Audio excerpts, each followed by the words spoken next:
pessoal, boa noite mais uma vez a todos os acadêmicos envolvidos nessa jornada. Como eu falei para vocês, é um prazer imenso estar podendo compartilhar aqui informações sobre a prática da anestesiologia. E hoje nós vamos falar sobre algumas etapas, né? Esses steps da prática da anestesiologia. Meu nome é Ítalo de Sá Barreto, sou formado em anestesiologia pelo Hospital Beneficência Portuguesa de São Paulo. É aqui em São Paulo onde eu resido atualmente. Estou trabalhando ainda, né, aqui nos hospitais de São Paulo. Infelizmente não trabalho mais no Hospital Beneficência Portuguesa, mas estou trabalhando em outros hospitais também, hospitais de grande porte aqui em São Paulo, onde eu faço essa prática da anestesiologia, galera. E sempre eu começo as aulas tentando alinhar algumas expectativas. Quando eu sei que todos vocês aí estão ansiosos para saber o que é que o anestesista faz, como é o mercado de trabalho e tal, então vamos tentar alinhar algumas expectativas. Nós vamos começar falando dos passos que o médico anestesiologista tem que percorrer até se formar, até ganhar o título de anestesiologista. Nós vamos falar sobre algumas dificuldades e quais são os bônus da residência médica. Nós vamos falar também de alguns horizontes novos da especialidade e também quais são os anseios do mercado de trabalho. O que é que o mercado de trabalho quer de nós cada vez mais, o que é que ele exige de competências de um anestesiologista. Então vamos lá, galera, começando de todo o caminho da especialidade. E aqui eu vou fazer uma brincadeira e uma ressalva. Para fazer anestesiologia tem que passar pelos 6 anos de medicina, coisa que muita gente acha que não. Até a gente brinca, né? Vocês já devem ter vistos aí rodando na internet vídeos, né, de um paciente na sala cirúrgica conversando com o anestesista, e aí ele pergunta: e aí, onde é que você fez esse curso aí de anestesia? Foi no Senac? Foi no Senai e tal? Existe essa brincadeira, mas já aconteceu várias vezes, não só comigo, como com outros colegas, que perguntam como é que faz para fazer anestesiologia. Então, para fazer anestesiologia, você tem que, obviamente, fazer os 6 anos de medicina. Depois dos 6 anos de medicina, você faz mais 3 anos de residência médica.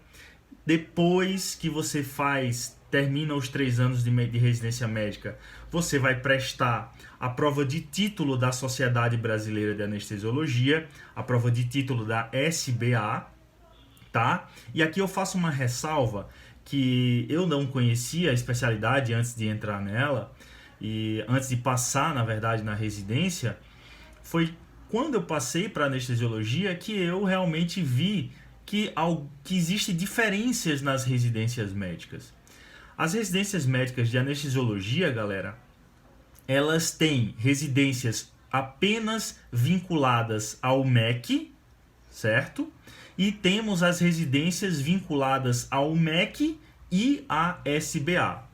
E residências vinculadas apenas à SBA. Qual é a diferença desse contexto? A diferença é a seguinte: você fez a prova do SUS, sei lá, vou dar o exemplo do que aconteceu comigo. Eu fiz a prova do SUS lá do Rio Grande do Norte. Eu passei na residência lá de Natal.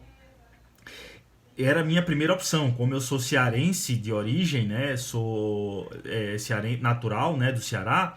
Então Natal para mim era uma opção mais viável. Até então não pensava em vir para São Paulo para fazer anestesiologia. E quando eu fui me informar das residências, eu descobri que a residência do Rio Grande do Norte de anestesiologia, ela era apenas vinculada ao MEC. E o que é que isso traria de ônus para mim? Eu teria que, depois de terminar os 3 anos de residência, eu teria que fazer a prova da SBA, a prova de título da SBA, para depois da prova de título, aí sim, eu ter o título da AMB de anestesiologista. Então, só depois dos 3 anos de residência, e aí a prova, eu terminaria os 3 anos, a prova só seria no final do ano, ou seja, já quase com 4 anos trabalhando com anestesiologia, é que eu poderia tirar o título. Já as residências daqui de São Paulo, a grande maioria delas, elas são vinculadas ao MEC, que foi o caso que aconteceu comigo. Eu passei na prova do SUS São Paulo, e aí quando eu passei na prova do SUS São Paulo, aí eu entrei na residência da Beneficência Portuguesa, sabendo já que a residência ela era MEC, ou seja, eu ia ganhar a bolsa do MEC, e a residência era vinculada à SBA. Ou seja, eu já sairia com o título de especialista, eu já saía com o título da AMB. Mas para sair com esse título da AMB, né, que é vinculado à SBA, eu teria que fazer provas todo ano. Então, terminava o primeiro ano, R1, faria a prova do ME1, né, do médico especializando 1. Terminava o R2, faria a prova do ME2, terminava o R3, fazia a prova do ME3. Se nas 3 provas eu fosse aprovado, eu já sairia com o título de especialista. Então, eu ganharia esse tempo aí, já entrando no mercado de trabalho com o título de especialista, se eu viesse para São Paulo. E aí foi por conta disso que eu fiz a opção de vir fazer residência médica aqui em São Paulo. E também o serviço é muito bom, né? A Beneficência Portuguesa de São Paulo é um serviço de referência nacionalmente, até da sul-americana, né? O Hospital Beneficência Portuguesa. Vem muitos pacientes da Argentina, do Uruguai fazer cirurgias na Beneficência Portuguesa de São Paulo. Também, obviamente, eu já vim sabendo também que seria que me abriria muitas portas o fato de ter vindo para BP, né? Como hoje é conhecida como BP. Então, beleza. Tirado o título de especialista, que a gente chama de TEA, o título de especialista em anestesiologia, você tem a opção de fazer a prova do TSA, que é a prova do título superior de anestesiologia. O que é que o TSA mostra para todos os anestesistas? Mostra que você é um cara que estudou um pouco a mais, que você tem um perfil mais acadêmico e que você está disposto a ensinar em algumas residências. Para se abrir uma residência, obrigatoriamente tem que ter um anestesista com TSA para puxar residentes para esse serviço de residência que você queira abrir. E também existe o caminho de fazer o mestrado e o doutorado, beleza?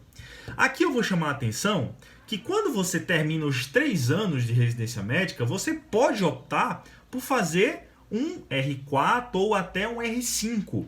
A anestesiologia ela já tem o R4 e o R5, e aí no R4 nós podemos ter o anestesista que vai fazer apenas, né, exclusivamente cirurgias pediátricas, então R4 de pediatria, você tem um R4 de cardíaca, você tem um R4 de dor e de bloqueios periféricos, e você tem um R4 de intensiva, que na verdade é um caminho mais longo para se chegar à intensiva. Geralmente não é esse caminho percorrido, geralmente o que acontece? Na maioria das vezes você faz os 2 anos de clínica médica e aí depois presta a prova para intensiva. Mas o anestesiologista ele também pode fazer prova para intensiva depois que terminar os 3 anos de anestesiologia, tá? E aí você vai fazer um R4 e um R5 em intensiva. E existe a possibilidade também de fazer um R5 depois que você termina o R4 de cardíaca, em ecocardiografia. O eco ele vem ganhando um espaço gigantesco na especialidade da anestesiologia. Então, por exemplo, as cirurgias cardíacas hoje, né, cirurgias, principalmente cirurgias de válvula mitral, válvula órtica, seja lá qual for a válvula, o padrão ouro de monitorização intraoperatória é você fazer essa monitorização intraoperatória com um ecocardiograma. Então, hoje, quem faz cardíaca geralmente faz um R5 de eco, para, obviamente, ganhar mais espaço no mercado de trabalho, beleza? Ok, mas quais são os objetivos da prática anestesiológica? O que é que o anestesista ele vai fazer frente a um paciente? Lá no centro cirúrgico, lá na casinha do anestesista, o que é que ele faz? O que é que ele promove no paciente? Primeiro, existem essas 4 funções básicas que o anestesiologista vai desenvolver. Então, o anestesiologista ele tem que obrigatoriamente numa anestesia provocar hipnose no paciente, ou seja, deixar o paciente mais tranquilo, deixar o paciente sem lembranças da sala cirúrgica, deixar o paciente dormindo, que não é um sono tão fisiológico como a gente imagina, né? É um sono um pouco... Se você fosse estudar os padrões de onda do eletroencefalograma, você vê que esses padrões de ondas não são padrões de onda de sono fisiológico, mas é um sono. Você faz o paciente dormir, fazendo a hipnose. Vinculado à hipnose, nós temos a analgesia, que também é um pilar fundamental da anestesiologia. Fazer o paciente não sentir dor. Então, o cirurgião, ele vai fazer uma laparotomia, vai abrir o paciente, chifropubiana, tal, vai abrir toda a cavidade abdominal e esse paciente não pode sentir dor. E isso é função do anestesista, fazer com que esse paciente não sinta dor. Fazer com que esse paciente, no intraoperatório, não se mexa, não se mova, não atrapalhe a cirurgia, ou seja, provocar um bloqueio neuromuscular. E fazer um bloqueio também das respostas autonômicas, ou seja, você não quer que, mesmo que o paciente não lembre, não tenha dor, mas que quando o cirurgião incise a pele desse paciente, que esse paciente faça uma hipertensão arterial, que esse paciente faça uma taquicardia, ou seja, você tem que bloquear o sistema nervoso simpático. E essa é uma habilidade que eu diria que é uma habilidade fundamental do anestesista. Bloquear o sistema nervoso simpático. Quando a gente consegue englobar esses 4 pilares, você está diante de uma excelente prática anestesiológica, tá?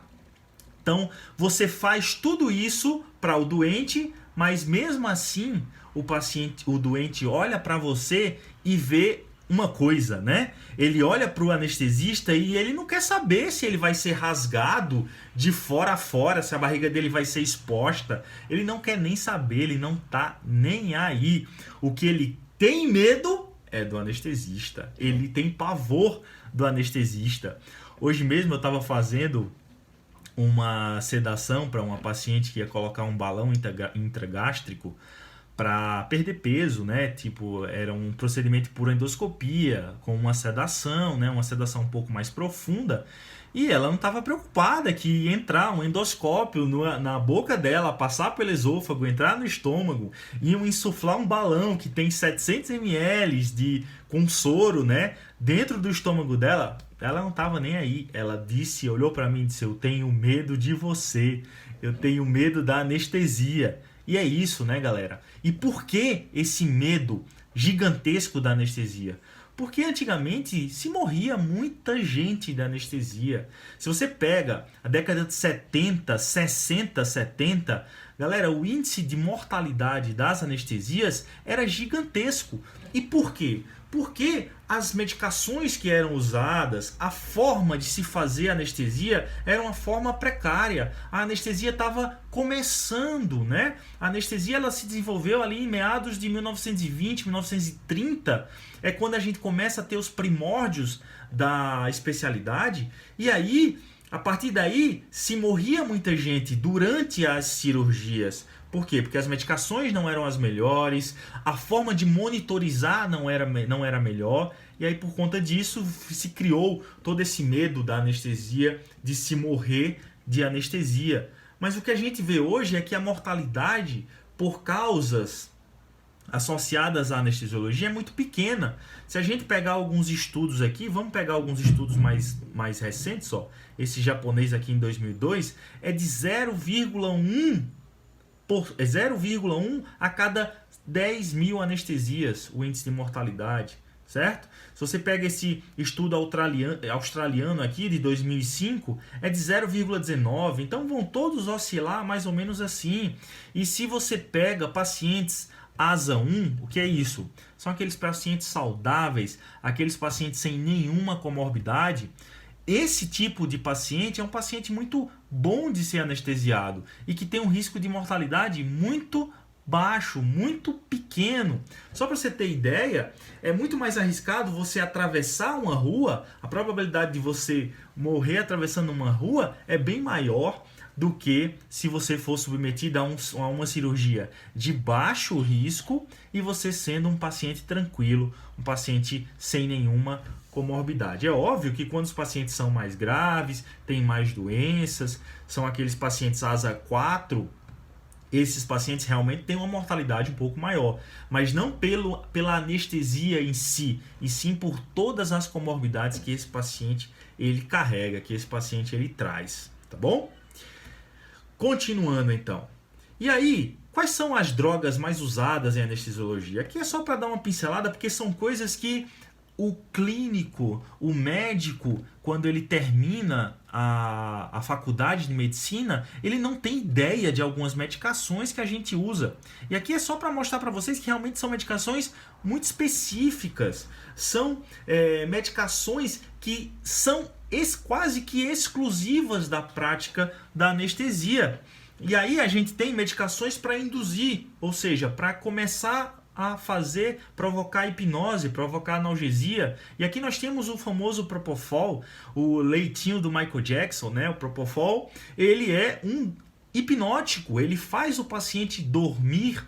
Nós temos o fentanil como um opioide que vai provocar analgesia e em doses um pouco mais altas vai fazer aquele bloqueio simpático que a gente falou mais na frente. Então aqui eu já tenho um hipnótico, um bloqueio, um analgésico e um bloqueio do simpático. O que é que está faltando?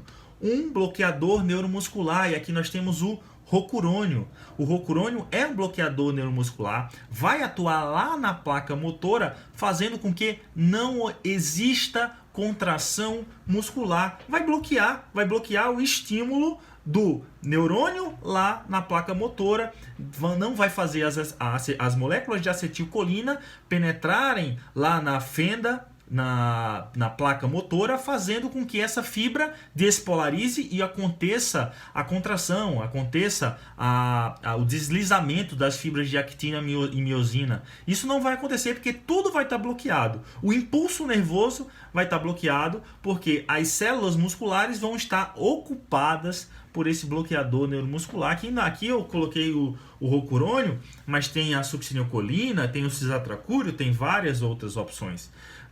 Do fentanil, também dos opioides, nós temos os derivados do fentanil, o alfentanil, o sulfentanil, o remifentanil. E os hipnóticos também, nós temos mais hipnóticos. Nós temos a ketamina, nós temos o etomidato, os benzodiazepínicos, o midazolam, todos são drogas indutoras. E tudo isso na indução, vocês percebem que o que é que a gente está visando? Os 4 pilares. Nós estamos sempre baseados nos 4 pilares. Promover hipnose, analgesia, bloqueio simpático, né? E o bloqueio neuromuscular.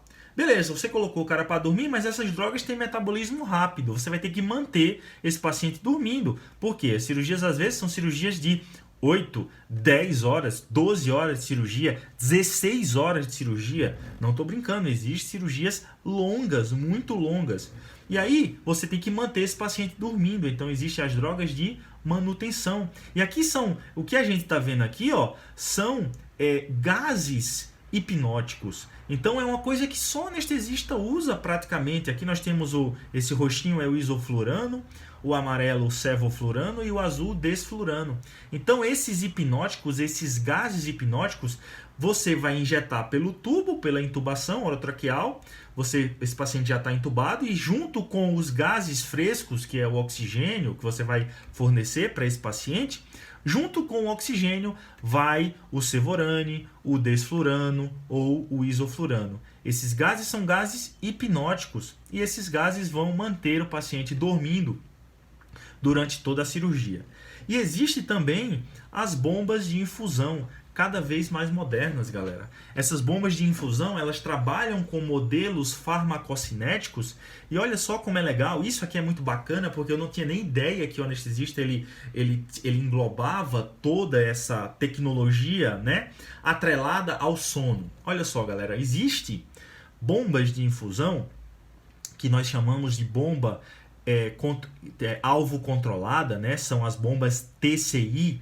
Essas bombas alvos controladas, galera, a gente coloca, por exemplo, vou dar um exemplo aqui para vocês. Você colocou Propofol nessa bomba alvo controlada.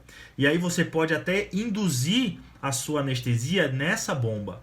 O que é que você faz? Você programa essa bomba, você coloca o peso do seu paciente, você coloca a altura do seu paciente, você coloca a idade do paciente na bomba e você vai dar para essa bomba um alvo que você quer plasmático, ou seja, você quer que o Propofol esteja lá no encéfalo numa concentração de 3 nanogramas por ml lá no tecido encefálico.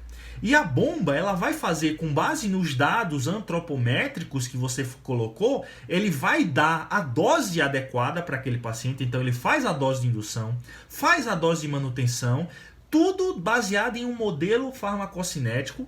Para quê? Para que esse paciente se mantenha dormindo por horas e para que se use menos hipnótico. Então isso é muito legal. É muito mais legal do que você só jogar lá a quantidade de ml hora. Esse paciente ele vai começar a acumular, porque com o passar do tempo ele precisaria de menos Propofol, por exemplo.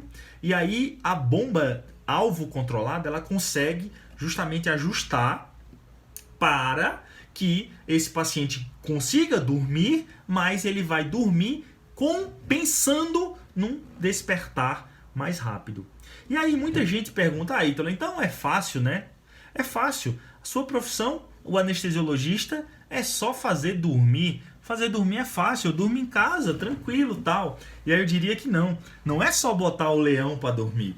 O difícil é acordar o leão, fazer esse leão despertar e melhor, fazer esse leão despertar assim, ó, com a vitalidade, né? Pronto para guerra, pronto para correr, pronto para outra. Então, a anestesiologia ela tem essa função hoje, atualmente, de fazer o paciente dormir e voltar às funções sociais dele o mais rápido possível. É isso que a gente preza, sem nenhuma sequela, e é isso que a gente faz na grande maioria dos dias da nossa profissão do anestesiologista, tá bom? Beleza, então se tem que despertar esse paciente, quais são as drogas que a gente vai usar para despertar? Para despertar, nós podemos ter alguns antagonistas, os antagonistas dos opioides, que é o caso aqui do naloxone. Nós temos os antagonistas dos benzodiazepínicos, do flumazenil. O Propofol não tem um antagonista específico, né? E nós temos um antagonista do rocurônio. Aqui é uma droga moderna. Então, assim, a anestesia caminha evolui com todo o desenvolvimento tecnológico e industrial. A anestesiologia cresceu muito com isso. E aqui nós temos o Bridium, que é o Sugamadex. O Sugamadex ele é uma molécula capaz de englobar a molécula do rocurônio. E aí, essa molécula, esse complexo Sugamadex-rocurônio, ele é eliminado via renal. Então, o que acontece aqui é o seguinte: eu posso fazer bloqueador neuromuscular durante toda a cirurgia, posso deixar esse paciente bem relaxado, e eu preciso, em alguns tipos de cirurgia, deixar esse paciente bem relaxado. Por exemplo, você vai fazer uma videolaparoscopia.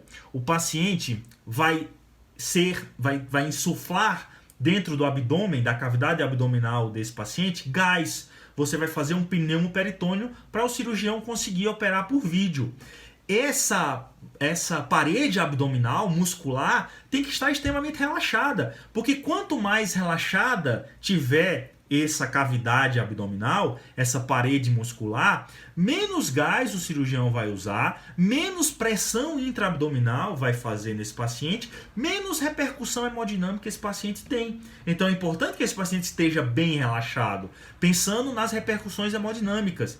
E daí, às vezes, o que acontece? O paciente está muito bem relaxado e você precisa acordar o paciente, então você tem que ter um antagonista que faça isso de forma rápida. E é isso que o Sugamadex faz. Ele vai lá, engloba a molécula do rocurônio e elimina via renal. E aí, em 1 a 2 minutos depois, o paciente já está praticamente com todas as funções do as funções neuromusculares voltando ao normal. Então esse paciente já consegue se mexer, já consegue deglutir, já consegue respirar, porque o diafragma também é um músculo, e esse músculo a gente não quer ele, obviamente, nem um pouco relaxado quando você desperta o paciente. Você quer que esse paciente respire bem, que os intercostais estejam bacana e que o diafragma também esteja muito bom.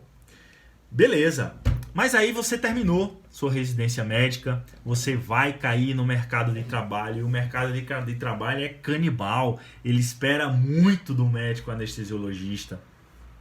E aí, galera, o que é que o médico anestesiologista ele faz? Hoje em dia a gente diz que a anestesiologia é a medicina do perioperatório. Então, o anestesista, ele cada vez mais sai da casinha dele, cada vez mais ele sai do centro cirúrgico para atuar em outras áreas. Então, o anestesiologista hoje moderno, ele não atua só no centro cirúrgico, ele atua no perioperatório. Ele não é aquele anestesista que vai apenas entubar o paciente, deixar o paciente vivo durante toda a cirurgia e pronto, entregou para a UTI, tchau. Não é mais assim. Cada vez mais a gente atua no pré-operatório. Nós fazemos consultas pré-anestésicas. Nós vamos lá, é o dia que a gente veste jaleco, coloca o jaleco, vai lá fazer consultas, avaliações pré-operatórias. Avaliações pré-operatórias que são fundamentais para uma programação cirúrgica. São nas avaliações pré-operatórias onde a gente avalia todas as comorbidades do doente. É onde a gente avalia a via aérea desse paciente, vai pedir para o paciente abrir a boca, vai avaliar uma lampade, vai avaliar as distâncias tiromentonianas, e aí com isso a gente programa, a gente já sabe, opa, peraí, esse paciente tem preditor de via aérea difícil, esse paciente aqui precisa de uma abordagem especial para ele quando você for intubar. Esse paciente aqui ele não abre a boca, esse paciente aqui tem que fazer uma intubação por fibroscopia, não dá para colocar um laringo na boca desse paciente. Então esse paciente vai ter que ser intubado por um fibroscópio. Tudo isso vai ser programado no pré-operatório. Ítalo, e qual é a função do anestesista no pós-operatório? Dor, controlar a dor. No pós-operatório, cada vez mais a gente faz mecanismos que tiram a dor do paciente efetivamente. Então, o que é que acontece?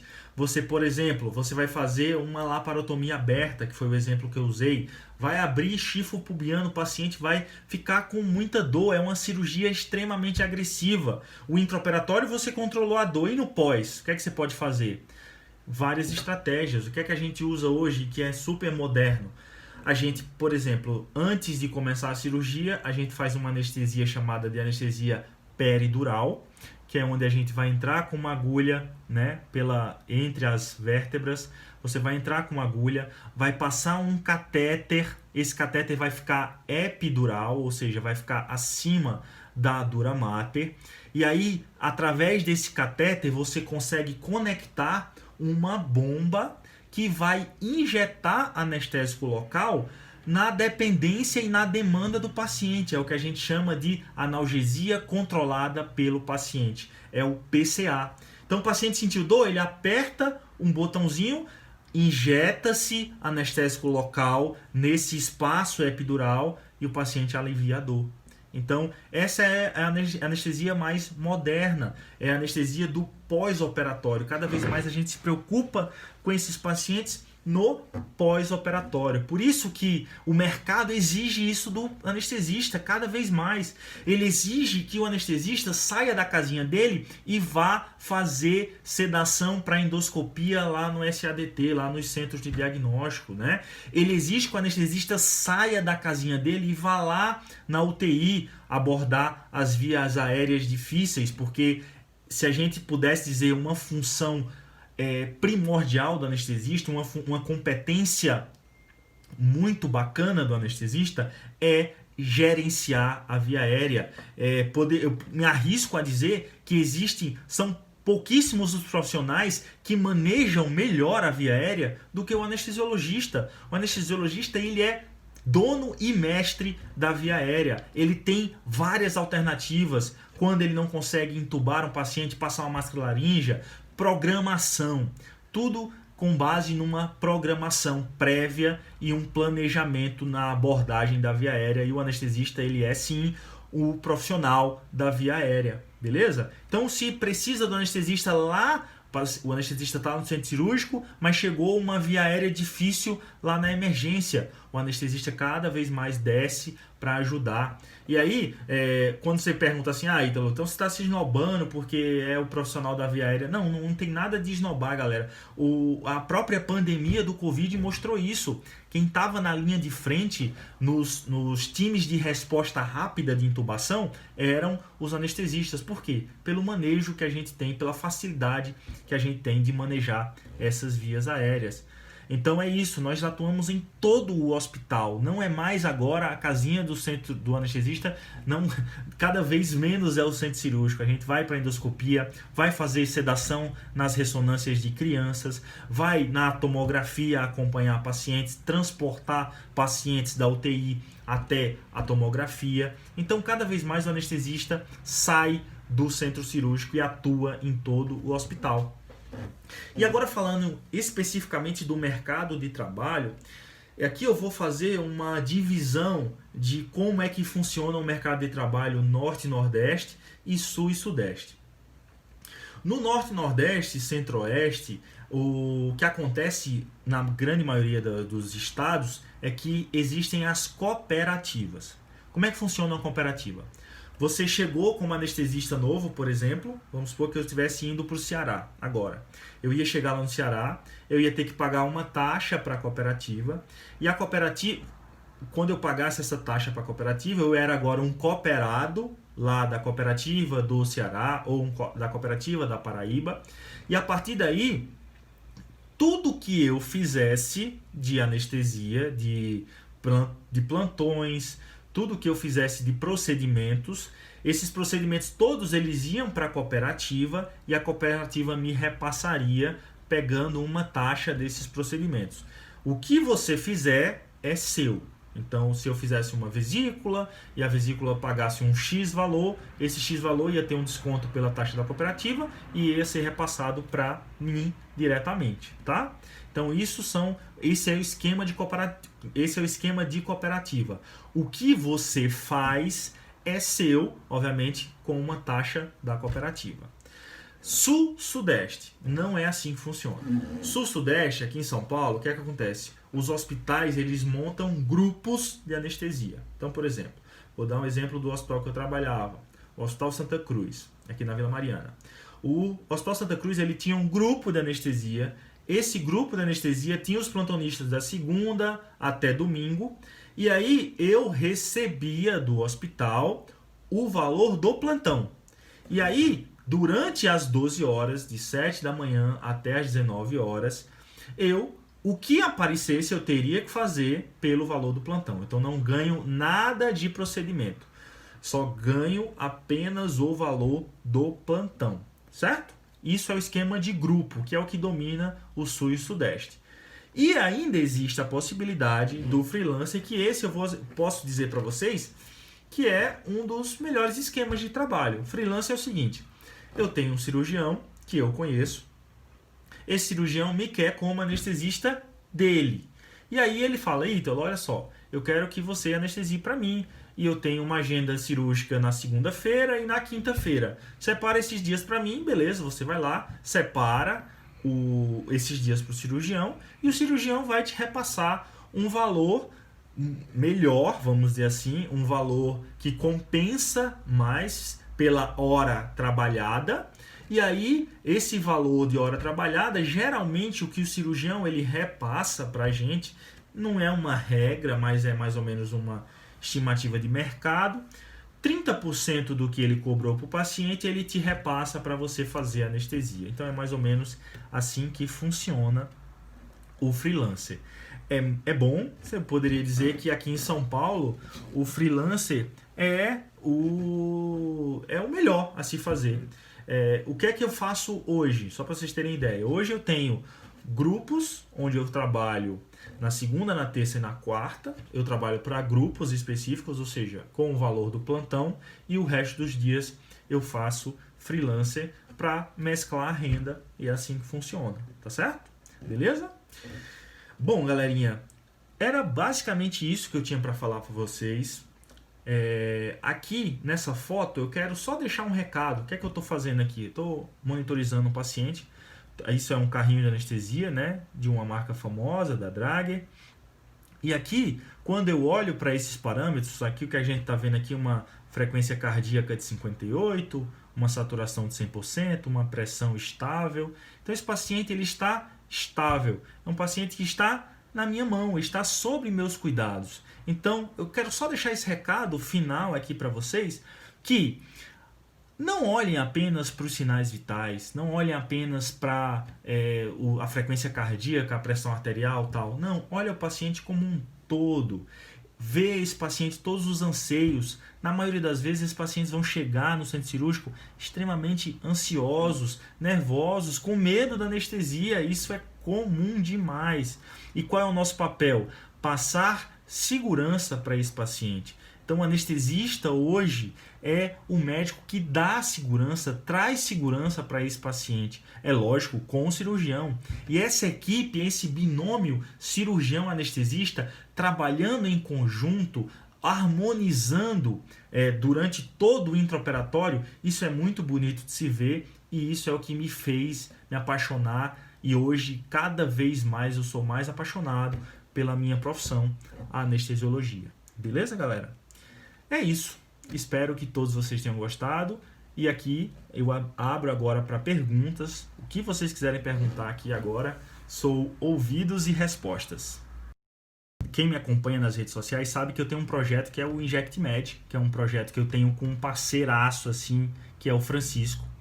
E a gente sempre teve essa tendência para ensino, mas eu e o Francisco nos encontramos na residência médica, né? Foi onde a gente se conheceu, mesmo sendo cearenses, vizinhos de cidade lá no Ceará, a gente não tinha esse contato. E aí a gente veio morar, dividir apartamento aqui em São Paulo e fazer a mesma residência médica. Beleza, tudo bem. Primeiro dia de residência médica. Eu e o Francisco andando pelos corredores da Beneficência Portuguesa. 2 perdidos, né? Tipo assim, um hospital gigante, a gente não sabia nem para onde ia. E o R1 tem a função, não é uma função de todas as residências, mas na Beneficência Portuguesa, o R1 tinha a função de fazer todas as avaliações pré-anestésicas para o dia seguinte. Então nós estávamos de plantão, era um plantão 24 horas. O centro cirúrgico, ele acabou as cirurgias 2 horas da manhã. 2 horas da manhã acabou a rotina cirúrgica. E aí o chefe falou, vai fazer os press, se vira, vai fazer os press. Basicamente com poucas orientações, só dizendo onde é que eram os blocos da cirurgia e vai, te vira, vai lá Ítalo e Francisco. A gente terminou de fazer essas avaliações pré-anestésicas 5 horas da manhã. Beleza. Chegou eu e o Neto no quarto, obviamente cansadíssimos, eram 24 horas no ar. Chega eu e o Neto no quarto, a gente abre a porta do quarto, vê todo mundo dormindo. Eu olho pro Neto e falo assim, né? 2 matutos lá do Ceará. Ô, Netão, cara, não vamos acordar não, pessoal, não. Vamos dormir aqui mesmo, vamos se acomodar aqui nas cadeirinhas aqui fora e tal. E aí, beleza, a gente foi lá com todo respeito ao sono alheio, se acomodou nas cadeirinhas lá do lado de fora. Tiramos um cochilo até 6h30 da manhã, voltamos pro quarto, o chefe tava irado. Onde é que vocês estavam? Que não tava no quarto? Blá, blá, blá. Deu um belo de um cagaço na gente. Não, doutor, não, calma, é que a gente não quis acordar vocês. Ele falou, você tá louco? Não existe isso.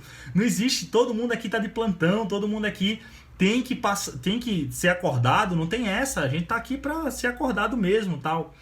Então, voltando agora, contei toda essa história para contextualizar. Qual é o maior desafio?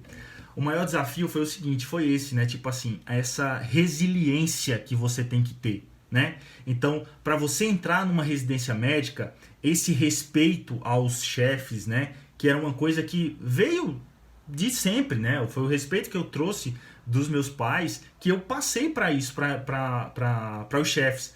E esse desafio de respeitar os chefes e tal, não era obedecido por todos os colegas, sabe? Tinha colega que batia muito de frente, tinha colega que era muito agressivo tal, que fazia coisas que eu não concordava.